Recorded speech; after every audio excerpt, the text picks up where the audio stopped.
भारत आज 75वां स्वतंत्रता दिवस मना रहा है, लेकिन इस आजादी को हासिल करने की कहानी इतनी भी आसान नहीं है।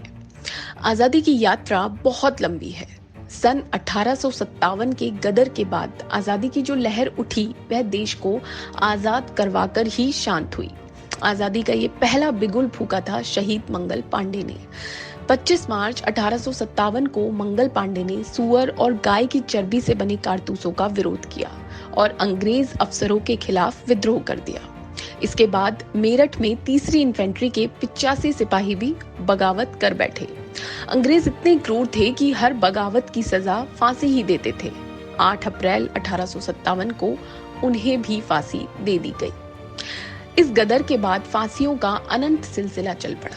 ना विद्रोह कम हुआ, ना अंग्रेजों के पास फांसी के फंदे कम पड़े। इस तरह से आजादी की लड़ाई शुरू हुई। एक तरफ गरम दल के क्रांतिकारी हिंसक लड़ाई लड़ रहे थे, तो दूसरी तरफ नरम दल के नेता बौद्धिक लड़ाई लड़ रहे थे।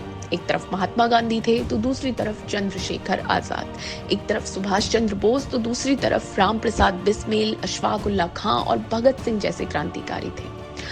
अंग्रेज एक के बाद एक लगातार प्रतिरोधों का सामना कर रहे थे। आजादी की ये लपट इतनी खतरनाक थी कि क्रांतिकारियों की लगातार हो रही फांसी के बाद भी क्रांति की वो ज्वाला मद्धम नहीं पड़ी। एक शहीद होते तो दूसरा शहीद अपने प्राणों के बलिदान करने के लिए तैयार रहता। अंग्रेज अपनी क्रूरता से बाज नहीं आ रहे थे, तो हमारे सैनिक, हमारे जाबाज, हमारे देशवासी भी डटे रहे। फिर 13 अप्रैल 1919 का जलियांवाला बाग हत्याकांड कौन भूल सकता है, जिसमें हजारों निर्दोष नागरिकों को गोली दाग दी गई थी। इसी घटना से भगत सिंह और उधम सिंह जैसे क्रांतिकारी सामने आए थे।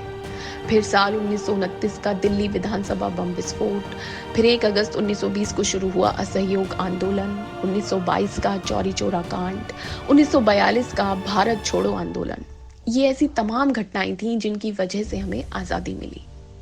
15 अगस्त 1947 को मिली ये आजादी, ये स्वाधीनता, इसकी नींव में असंख्य स्वाधीनता सेनानियों का बलिदान है। आजादी मिलना चुनौती थी, लेकिन असली आजादी भारत की स्वतंत्रता को बनाए रखने की है।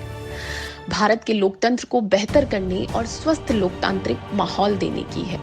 हमें स्वतंत्रता दिवस के इस पावन अवसर पर अमर स्वतंत्रता सेनानियों के प्रति और कृतज्ञ होना चाहिए। जय हिंद।